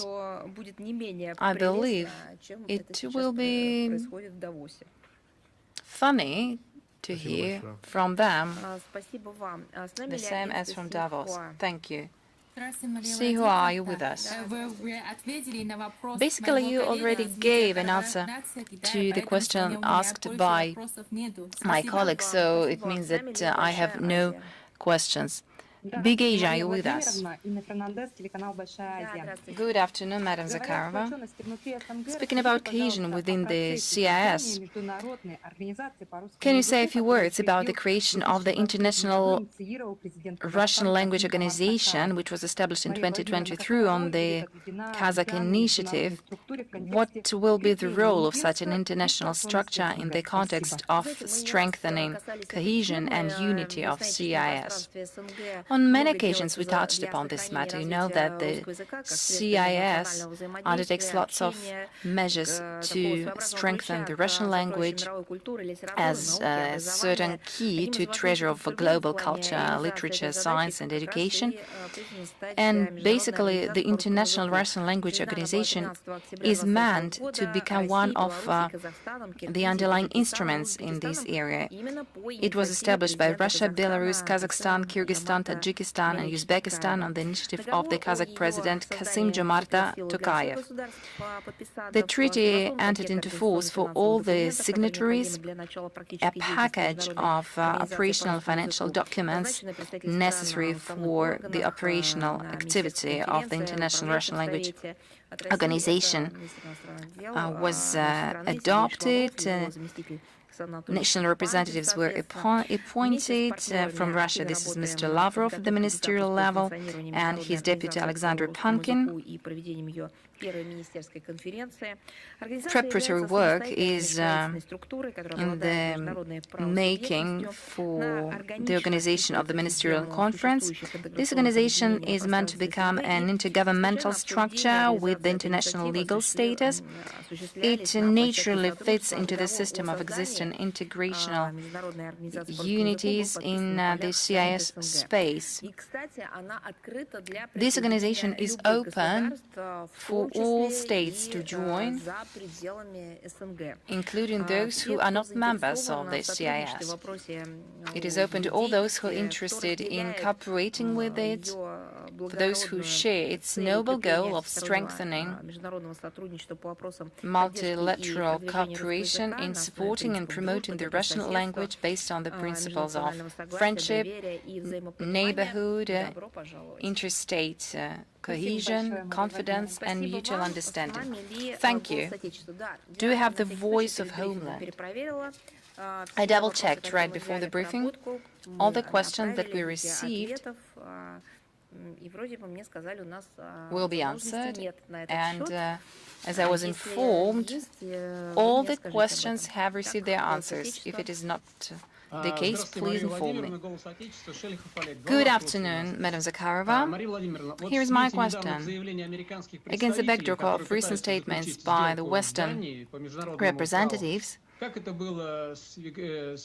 who want to make a deal as it was with Virginian Islands. At the same time, they keep pushing the creation of a so-called Council of the World, representatives as some kind of alternative to the United Nations.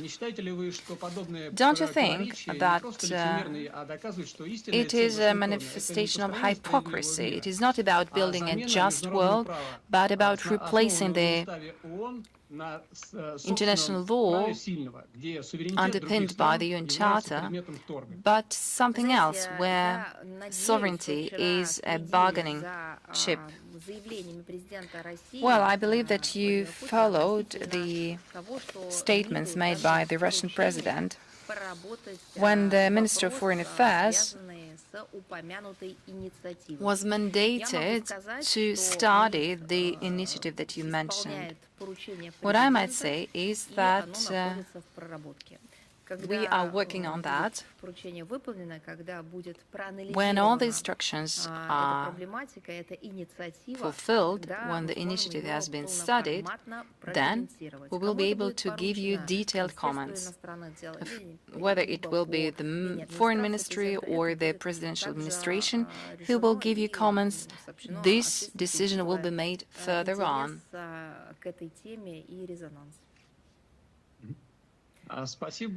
Thank you. And my second question. How would you assess the decision of Moldovan authorities who operate on orders from Brussels and Washington to leave the CIS Charter? Because we see that this is the Western plan to cut off Moldova from Russia, from CIS, to cut its historic, cultural and economic ties with our state. What comment could you give, and what are our intentions in terms of ensuring the rights of Russian-speaking citizens? How do we plan to fight against discrimination and ensure security and safety of Transnistrian citizens, those who might suffer full blockade? Well, it is not Russia which is being pushed away, but these are Moldovians themselves who are chased from their historic homeland.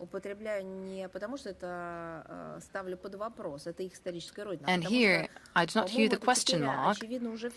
It seems to be obvious to everyone.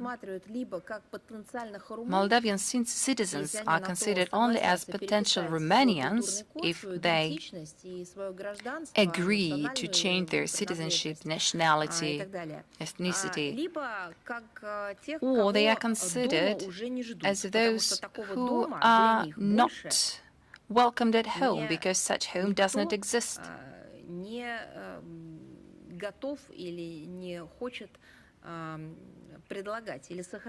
No one is willing to conserve this home.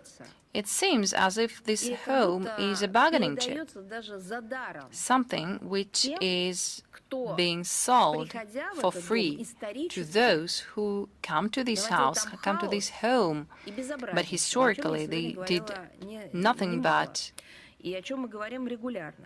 chaos. This is something that I said many times today. One more thing. It is not about us, about our dialogue, your questions and my answers, but this is about comments and statements made by Moldovians themselves,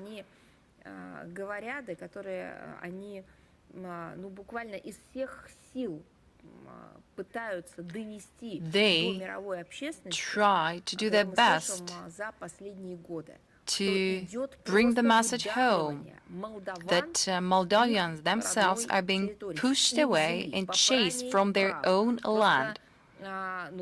Their rights are violated.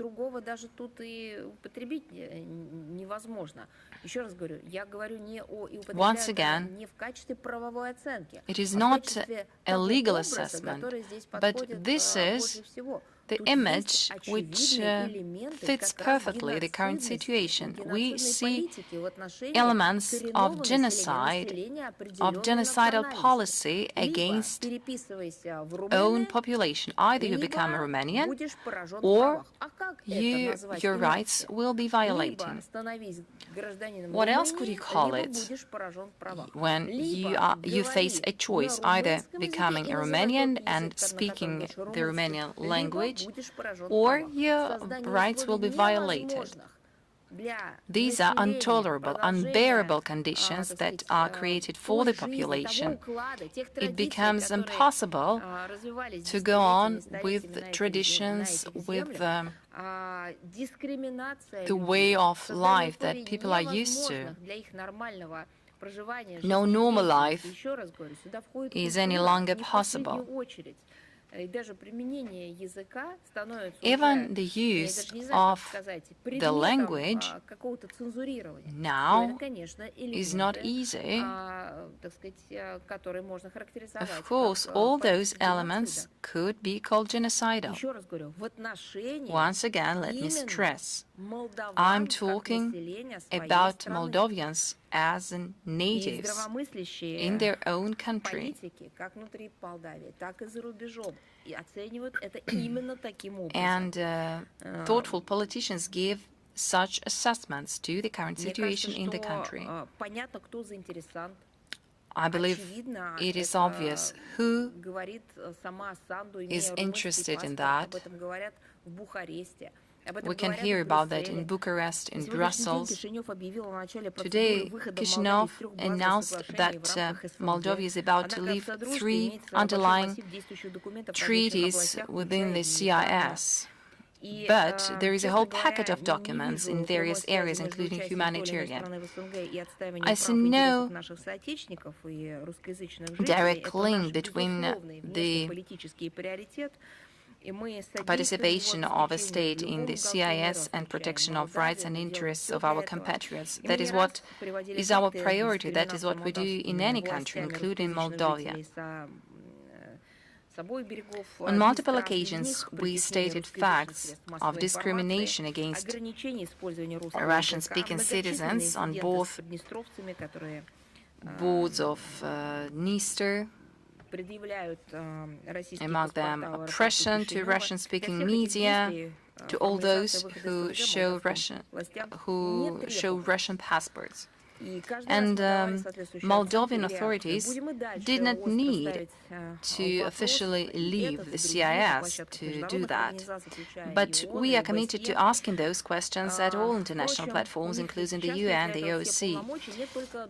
Basically, they have all it takes even today. What lacks is the appropriate reaction. They are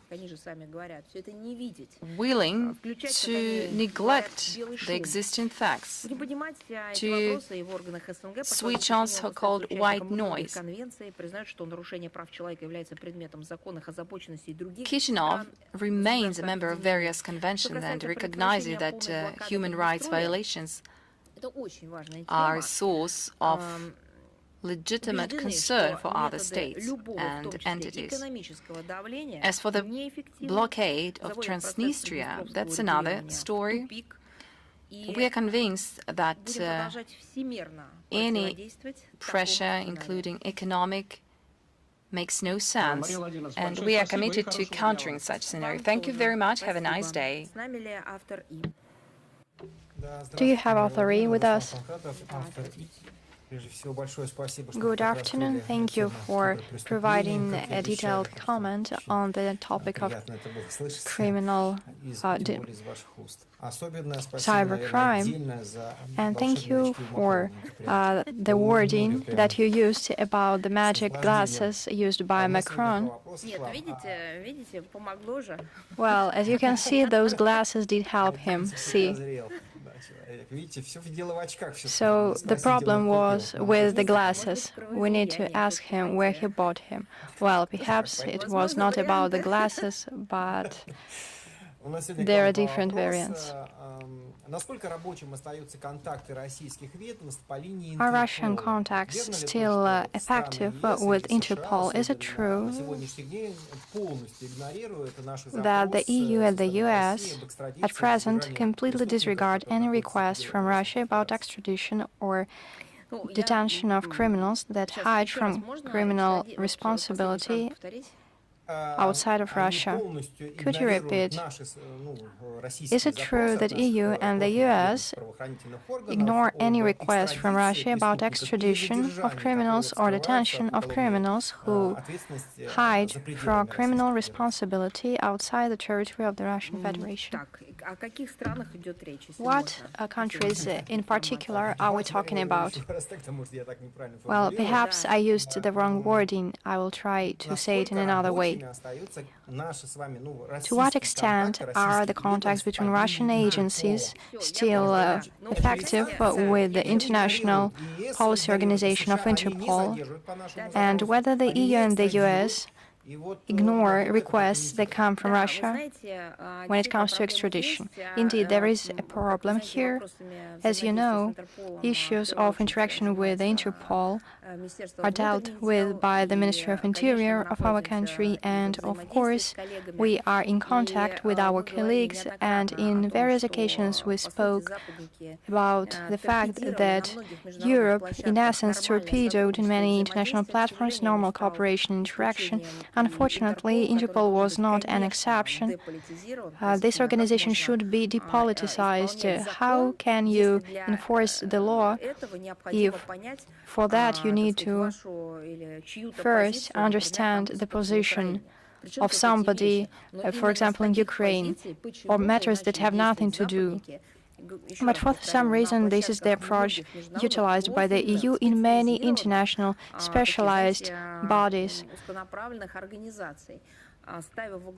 They feel that a priority for them is the politicization to the absurd. We have taken note of that problem, and we have drawn the attention of our colleagues to the problem in those organizations.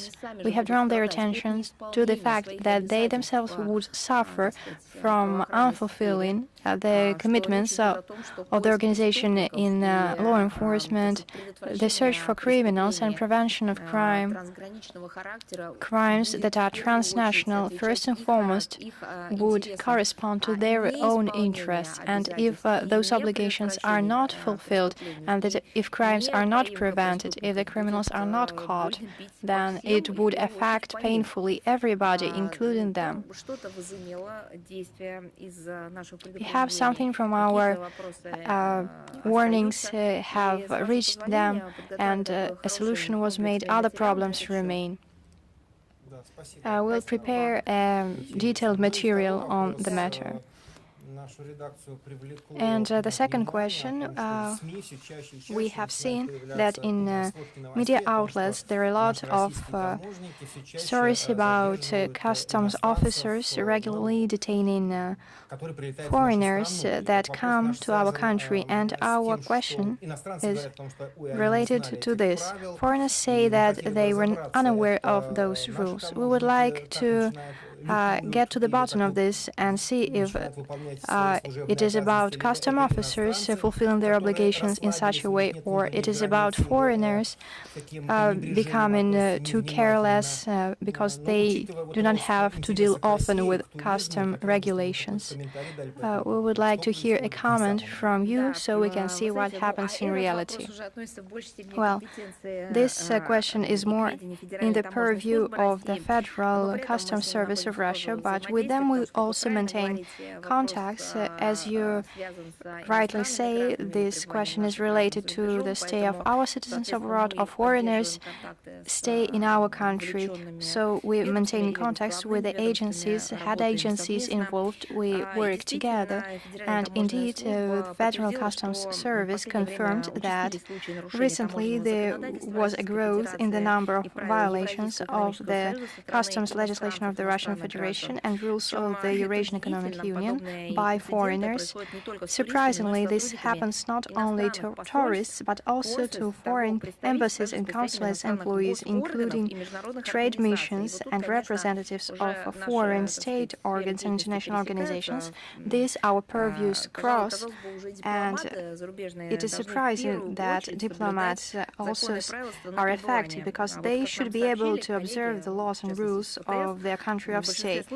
As we are informed by our colleagues from the Federal Customs Service, this mostly happens when they are moving through Russian airports. I believe that the root cause is that foreigners are not sufficiently informed of the norms and rules of customs regulations. In order to provide more detailed information to foreigners, at the official website of the Federal Customs Service of Russia, reference information was published.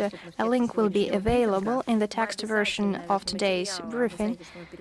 As you know, we translate all our briefings into foreign languages, and we will distribute this information also in the websites of our embassies and missions abroad. As I understand it, our colleagues from the FCS have prepared a detailed brochure, traveler's guide, with images which shows in detail what regulations exist, what rules are in place when importing goods, when crossing the border, when entering and exiting Russia. There is a clarification for the principles of applying the system of green and red customs corridors. This information, as I have stated, is available in Russian and in English language, and we will also publish it on the websites of our embassies and missions abroad, so you can get acquainted with this information. And I would like to address foreign embassies accredited in Russia and tell you that the Federal Customs Service is ready to organize a specialized learning event in the field of customs regulation norms for diplomats and other categories of foreigners if there is such a collective initiative. And I believe that we will be later informing also the embassies as part of our interchange of diplomatic notes. Thank you. If we have no further questions, I would like to bid you farewell till our next meeting. Goodbye.